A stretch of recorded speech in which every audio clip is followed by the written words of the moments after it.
selama program penyediaan makanan bergizi ini berlangsung juga muncul berbagai respons Bu. Baik itu dari anak-anak yang mengatakan, wah saya jadi hemat uang jajan nih. Terus ada juga makanannya nggak enak. Itu Ibu melihatnya seperti apa nih? Ya wajar ya. Jadi kan semua itu tadi ya, segala sesuatu itu kan habit ya. Biasanya makanannya yang mungkin sangat syarat dengan pengawet, perasa gitu ya. Tetapi ketika kita dikasih makanan yang bergizi tentu saja udah itu mungkin dikurangi ya, atau malah nggak boleh gitu ya. Jadi itu menyebabkan nggak suka tadi. Atau menunya mungkin dia suka yang western tapi ini disuguhin yang lokal gitu ya. Western maksudnya bukan macam-macam sosis apa itu gitu ya, kayak gitu. Nah itu tapi kan ada proses pendidikan di sini ya, walaupun itu nggak mudah karena itu udah habit kan, berarti harus ada di rumah tadi ya. Kalau tentang hemat uang jajan malah bagus kan, tetapi harus diarahkan nanti ini uang jajannya jangan terus buat jajan yang enggak gitu ya. Saya rasa nggak apa-apa, itu menjadi reward ya buat anak-anak yang uang jajannya sisa tadi ya. Nggak apa-apa, yang penting makanannya harus dimakan lah ya.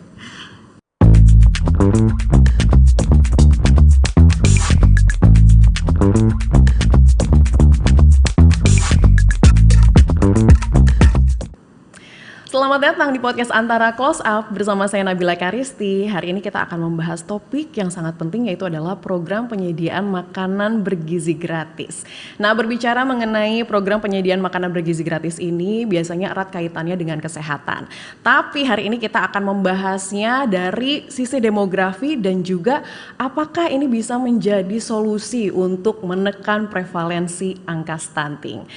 Dan saat ini di studio kami telah hadir pakar demografi Universitas Indonesia, Ibu Dr. Dwini Handayani. Ibu selamat datang di podcast Antara. Bagaimana kabarnya Bu? Baik, agak sendu ya karena hujan. Iya betul sekali. Tapi terima kasih loh Bu sudah berkenan untuk meluangkan waktunya di podcast kami hari ini. Makasih Mbak Nabila. Siap, baik Ibu Dwini, kita langsung saja dari komposisi usia penduduk Indonesia dan juga sasaran kelompok untuk program makanan bergizi gratis. Ibu melihatnya seperti apa nih Bu? Jadi pertama-tama kita mesti melihat ya penduduk ini berdasarkan komposisinya. Kita bisa membagi 3 ya, anak-anak, usia produktif kita ya, usia produktif dan lansia. Nah sebetulnya kalau kita mau bilang stunting berarti kan sebetulnya anak-anak ya. Nah yang diberi makan adalah 3 sebenarnya. Betul. Ya, tadi ibu hamil, anak-anak dan kemudian nanti lanjutannya lansia. Nah, kenapa mereka menjadi sasaran ya? 1 anak-anak karena supaya mereka bisa produktif ya. Ibu hamil tadi atau sebetulnya sebelum hamil ya. Jadi usia-usia calon pengantin ini, betul, anak muda-muda ini sehat, kemudian ketika mereka hamil, anak-anaknya baik ya karena dia tidak malnutrisi, tidak anemia dan sebagainya, sehingga anak yang dilahirkan sehat. Jadi sebetulnya kalau dibilang targetnya ya semua harusnya ya, tetapi memang kan harus ada skala prioritas. Jadi skala prioritasnya adalah tadi anak-anak tadi ya, supaya kalau udah terlanjur kurang jadi nggak kurang kan gitu ya. Tetapi sebetulnya kalau kita bahas stunting itu jendela emasnya itu di usia di bawah 5 tahun. Di bawah 5 tahun ya, ya batita berarti mungkin. Iya gitu ya, seperti itu ya. Jadi tetapi tadi anak-anak yang dikasih makan tadi nanti kan menjadi dewasa, menjadi sehat, sehingga masa depannya gitu ya, stunting itu pasti akan insya Allah ya berkurang. Kalau pasti saya nggak tahu ya, tetapi insya Allah berkurang. Jadi seperti itu ya, skala prioritas dulu gitu, seperti itu. Tapi apakah untuk MBG ini sendiri bisa menjadi solusi untuk mencegah stunting? Karena kalau kita lihat nih ya Bu ya, dari Survei Kesehatan Indonesia sendiri di tahun 2023 ini kan kurang lebih sekitar 21 sekian persen tingkat stunting. Kemudian harapannya nih di 2024 kemarin pemerintah ingin menurunkan menjadi 14%, namun sayangnya hanya berhasil 0,8%. Nah, apakah dengan ada program yang menurut saya luar biasa sekali ya ini, program penyediaan makanan bergizi gratis ini bisa benar-benar membantu untuk menurunkan angka stunting itu sendiri, Bu? aku bicara agak ilmiah sedikit ya. Policy itu ada yang sifatnya spesifik, ada yang sifatnya sensitif. Spesifik itu artinya langsung mengarah, seperti tadi ya, makan bergizi tadi, pemberian makan bergizi. Tetapi itu kalau itu saja, tidak ada policy lah yang bisa sukses hanya dengan satu gitu ya. Harus diikuti dengan policy yang lain. Kita terbayang bahwa anak-anak kita terbiasa makan yang tidak bergizi atau milih-milih ya, picky sekali ya. Milih-milih maunya yang ini, mau yang itu, Kak. Tetapi kan cuma dikasih satu kali ya. Lalu di rumah gimana gitu ya. Nah, kebijakan yang lain harus menyasar juga pemberian makan di rumah. Tetapi kan coba bayangin, anak-anak kita apa bisa masak? Akses menuju ke ibu-ibu itu betul. mau masak apa enggak gitu. Nah, itu seperti itu ya. Bagaimana caranya kita menimbulkan environment ya yang menyebabkan itu bisa sukses ya. Enggak cuma satu, itu baru menyasar, yang lain-lain harus mengikuti pendidikan, lalu kemudian mengevaluasi. Mungkin kan kekurangannya enggak semata-mata, kan ada macam-macam nutrien ya, ada protein, ada mineral, ada karbohidrat, ada gula ya, yang itu harus juga diukur dan diperhatikan kira-kira di mana sih kekurangannya. Nanti kan pemberian makan kan nggak gitu aja, harus diukur sukses nggak kan gitu.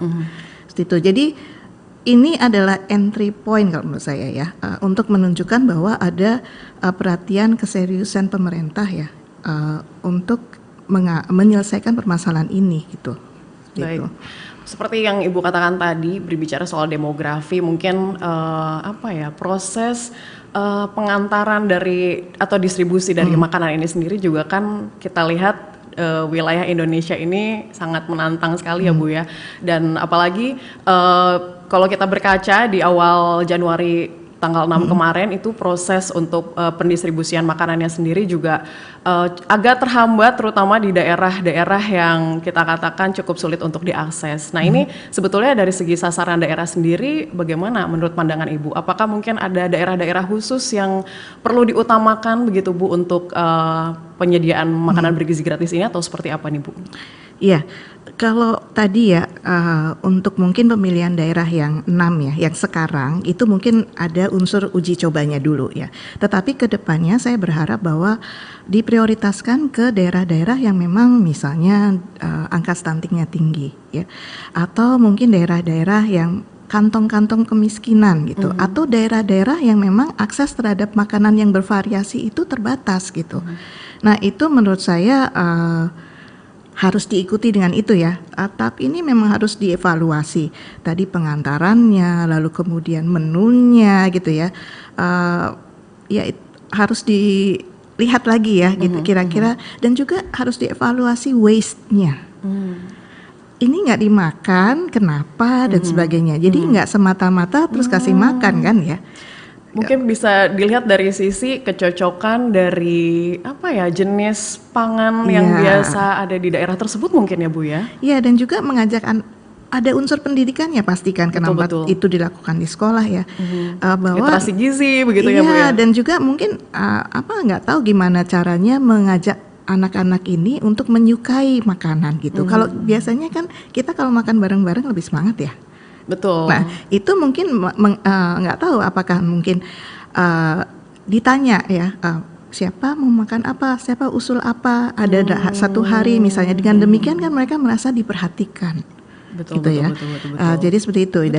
Dan juga pengawasannya ya, pengawasannya tadi di perjalanannya sampai di tempatnya, kira-kira makanannya siap atau layak makan atau tidak gitu. Dan pas makannya juga harus seperti itu gitu. Jadi ya berproses ya.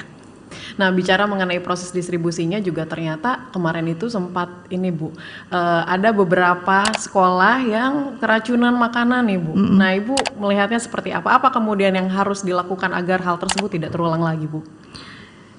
Jadi mungkin dari preparationnya ya, mempersiapkannya itu kan masakan butuh waktu ya. Jangan sampai kita nggak tahu, kalau makanan yang di Indonesia, makanan daerah tuh kadang-kadang memerlukan waktu yang panjang. Nah itu perlu diperhitungkan sehingga ketika nanti mau disajikan kepada anak-anak gitu ya, atau dikirim gitu ya, nggak dalam keadaan panas gitu ya. Kalau ya kalau panas ditutup gitu ya, kan tentu saja ada mungkin yang nggak tahan gitu seperti itu. Lalu ya itu ya, menurut saya itu memang perlu kerjasama semua. Juga sampai sekolah jangan langsung disajikan gitu aja. Betul. Kita aja di pengantenan kita Tes food dulu ya, iya. ini layak disajikan atau Iya, tidak. Jadi artinya tadi ya yang di sekolah juga harus memperhatikan seperti itu ya, guardiannya itu ya, yang ngawasinya di sekolah. Walaupun kita berharapnya memang sebelum berangkat itu pasti ini ya, dan juga mungkin jarak kirimnya jangan terlalu jauh kali ya. Nah, betul juga sih, karena memang cukup menantang juga sih ya Bu untuk proses distribusi ini, apalagi untuk di daerah terluar, tertinggal, yang terpelosok begitu ya Bu ya, itu bahkan pemerintah sudah menyiasati untuk mengirim seminggu untuk makanan itu divakum, nanti kemudian seminggu kemudian dikirim lagi, saking memang mungkin sulit untuk menembus ke sana. Nah itu ya mungkin perlu dipikirkan untuk bagaimana menggerakkan di daerah tersebut gitu. Kan nggak, kalau udah di packing gitu mungkin dari sisi gizinya masih bagus gitu ya, tetapi dari sisi rasa enak gak sih gitu ya. Betul.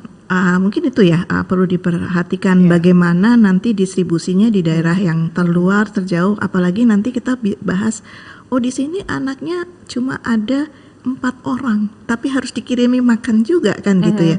Nah, bagaimana kita gak usah ngirim gitu, mungkin bahan bakunya gitu ya, tetapi diolah oleh mereka sendiri di situ gitu. Berbicara mengenai target dari pemerintah Indonesia sendiri kan di tahun 2025 ini kan sebetulnya akan menyasar 19,47 juta penerima begitu ya Bu ya. Sedangkan kalau dari segi survei ini Bu, dari 100% orang Indonesia, 80%-nya ini adalah kategorinya kita katakan tidak miskin ya, atau mereka masih mampu lah gitu untuk memperoleh makanan bergizi. Sedangkan 11,3% lainnya itu justru kategorinya miskin. Apakah sebaiknya begitu Bu, dari pandangan Ibu sendiri, pemerintah ini lebih baik fokus pada 11,3% saja, atau memang sudah benar nih Bu yang 19,47 sebagaimana target yang dicanangkan di tahun ini? Menurut saya tuh yang ditargetkan yang paling penting yang 11 tadi ya. Karena itu tadi mereka yang benar-benar tidak bisa mengakses. Nah, memang masalah stunting ini agak rumit ya, karena nggak hanya semata-mata akses ya, tetapi masalah selera, kebiasaan gitu ya, dan sebagainya. Nah, yang lain-lain itu harus ada intervensi tentang selera ya.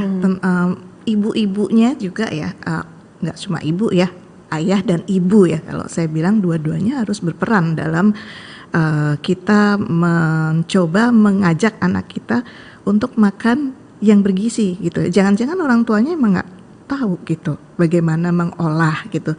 Atau juga mungkin harus ada policy yang lain ya, misalnya memberikan akses terhadap sumber pangan. Sumber pangan ya, misalnya yang memudahkan orang tua seperti orang tua untuk bisa masak secara mudah gitu. Satu lagi, orang miskin itu biasanya nggak punya dapur. Betul. Nah, mereka disuruh menyediakan makan bergizi di rumah kan nggak bisa. Nah, itu mungkin ada policy lain, misalnya dapur bersama, atau mungkin nanti penyediaan bahan makanan yang sudah diracik gitu ya. Kayak kita kan lebih mudah kalau tinggal sreng ya Mbak masak ya, kan Betul. Ibu bekerja gitu ya. Jadi itu tadi ya, banyak anak dari keluarga yang sebenarnya mampu yang tidak bisa makan secara bergizi karena sebetulnya ya tadi hambatan-hambatan lain yang sebetulnya tidak ada kaitannya dengan akses gitu. Betul. Tapi kalau kita lihat juga ini Bu, ternyata di beberapa daerah ini ternyata sudah mulai nih Bu, mulai kalau kita lihat pembagian makanan bergizi gratisnya ini saya katakan sudah oke lah ya, mereka sudah menyediakan prasmanan, bahkan di daerah NTT yang tadinya hanya bisa menyasar satu titik di awal bulan Januari kemarin ini, sampai ternyata akhirnya sekarang sudah menyediakan SPPG yang cukup banyak dari jumlah sasaran misalnya 700 dan mereka sudah mulai menyasar sekitar 100 titik. Artinya ini memang pemerintah sudah berupaya cukup kuat ya Bu ya untuk bisa menyasar sampai akhirnya untuk mendistribusikan makanan bergizi gratis ini bisa tepat sasaran dan bisa menyeluruh begitu ya Bu ya. Iya, tapi menurut saya itu harusnya juga mengajak masyarakat ya. Mungkin kita ingat ya, karena saya demografi, saya masih ingat ya zaman dulu program keluarga berencana. Suksesnya itu kenapa sih? Karena semua bergerak, mengikut sertakan masyarakat. Nah ini tadi program makanan bergizi tadi, mungkin akan skalanya lebih baik kalau dan menyasar lebih tepat ya. Mungkin kan ada yang terlewat ya dari perhatian pemerintah ya, karena kan luas ya, Indonesia tuh luas.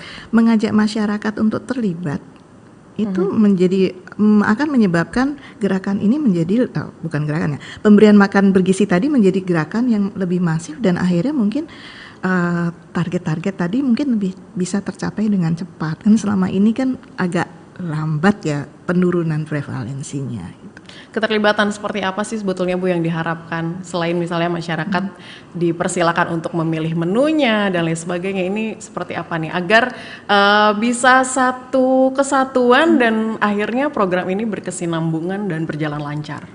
Mungkin kita bisa mulai dengan CSR ya yang ada di perusahaan-perusahaan yang mungkin bisa dilibatkan, atau mungkin juga secara sederhana. Kalau saya dulu zaman kecil tuh ada program jimpitan, beras kita jimpit nanti diambil, nanti digunakan untuk misalnya PKK.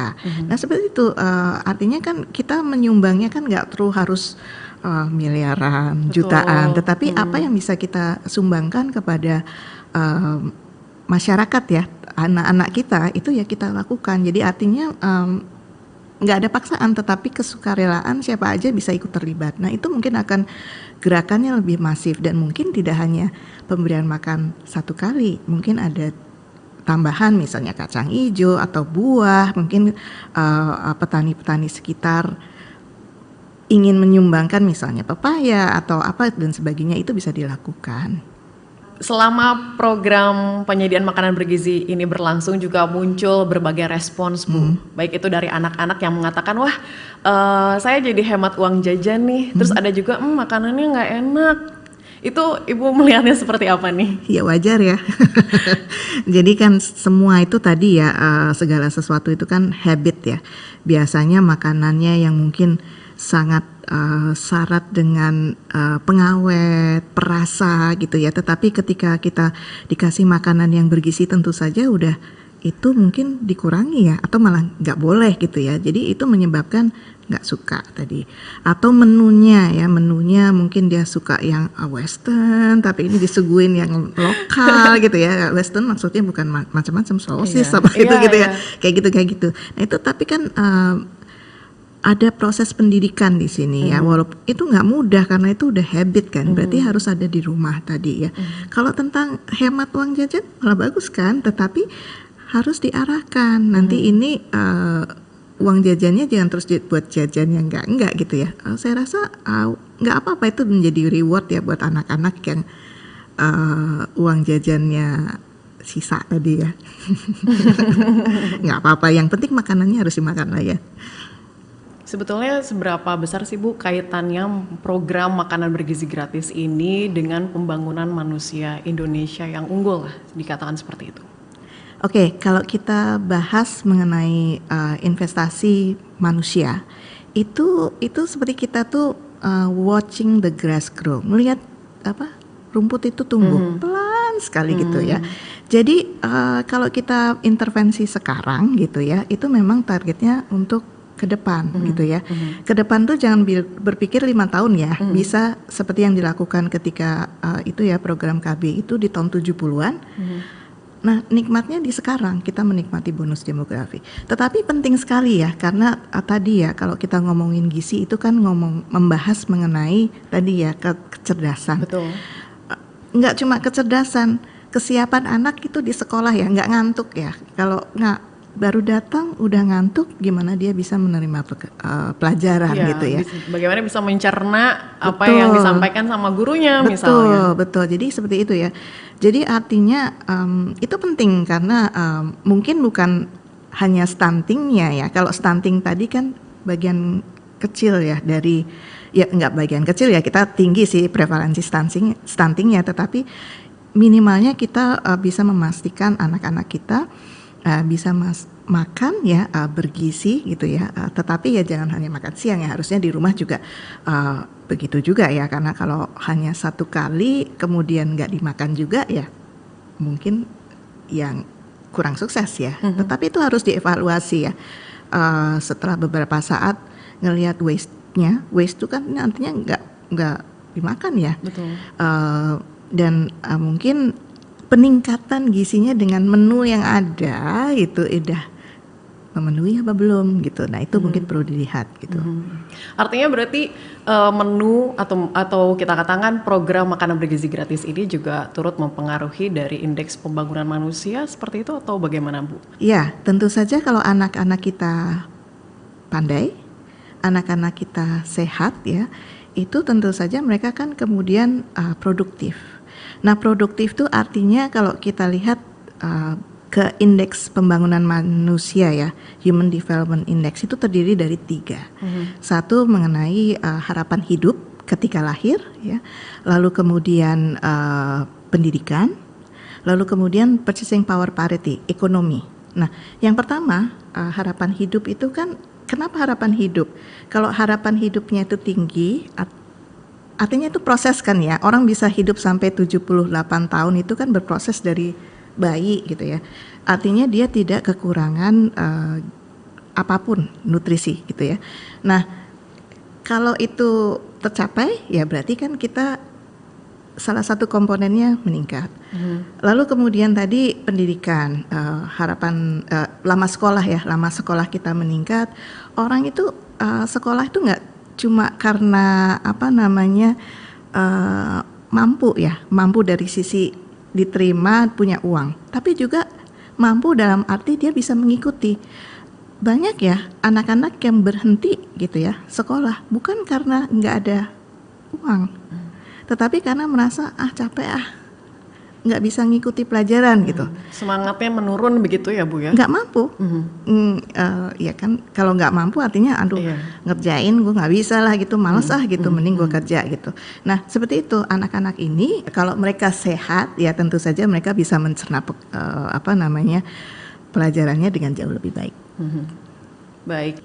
Dalam perjalanan ini nanti Bu, program makanan bergizi gratis ini kan harapannya untuk mencapai Indonesia emas di 2045. Bagaimana Ibu melihatnya dari sisi demografi dan kemudian akankah ini berkelanjutan atau menjadi solusi jangka panjang Bu untuk program makanan bergizi gratis ini? Oke. Tujuan kita nanti di Indonesia emas tahun 2045 itu apa? Kan maksudnya kita ekonominya tumbuh cepat, lalu kemudian orangnya produktif, bahagia, wealthy ya, sehat dan sebagainya. Tentu saja kalau kita mau menuju cita-cita di 2045 itu kan dimensinya macam-macam. Salah satu memang itu tadi ya harus sehat tadi.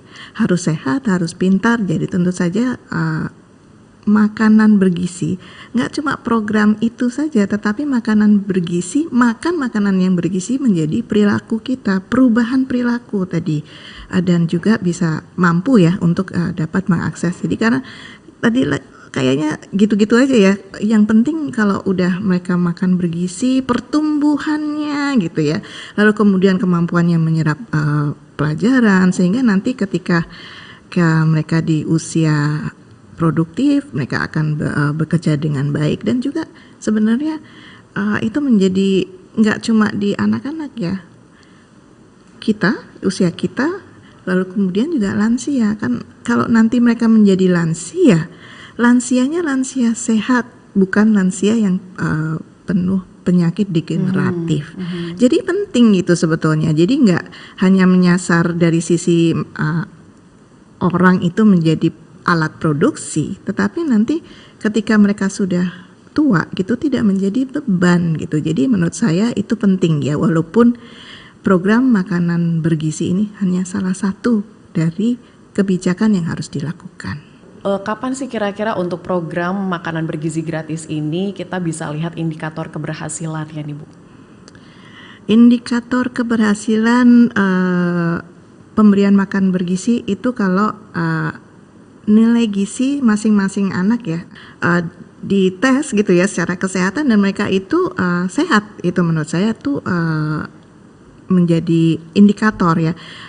Artinya tidak ada gap antara anak orang kaya, orang miskin, orang di desa, anak di kota, semua itu kalau dites gitu ya secara kesehatan mereka sehat.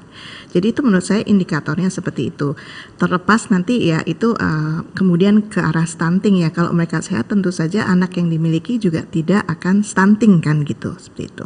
Secara keseluruhan berarti evaluasinya untuk program penyediaan makanan bergizi gratis ini seperti apa nih Ibu melihatnya? Bagaimana catatan dari Ibu sendiri? Apa ya catatanku itu ya artinya tadi ya ketika menyajikan satu ya tadi tepat sasaran. Kedua dilakukan secara benar gitu ya. Benar tuh artinya secara anggaran, secara lain-lain lah ya gitu ya. Lalu ketiga itu anak-anaknya itu tidak ada yang sakit lah ya kalau habis makan gitu ya.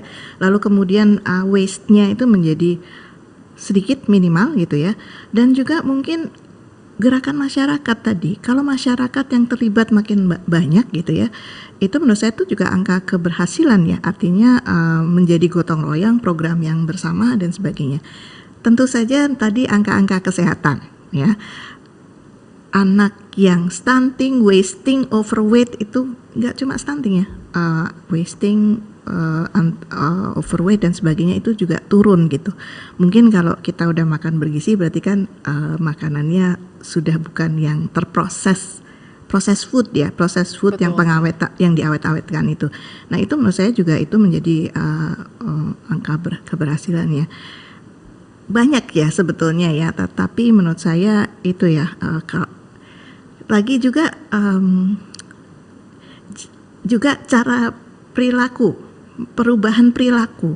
Kalau terjadi perubahan perilaku yang sesuai yang kita harapkan, misalnya tadi anak lihat sayur aja udah kayak lihat apa gitu ya. Karena terkadang orang tuanya sendiri tidak membiasakan mungkin dari kecil apa sayur buah gitu ya kan kita nggak harus ini ya.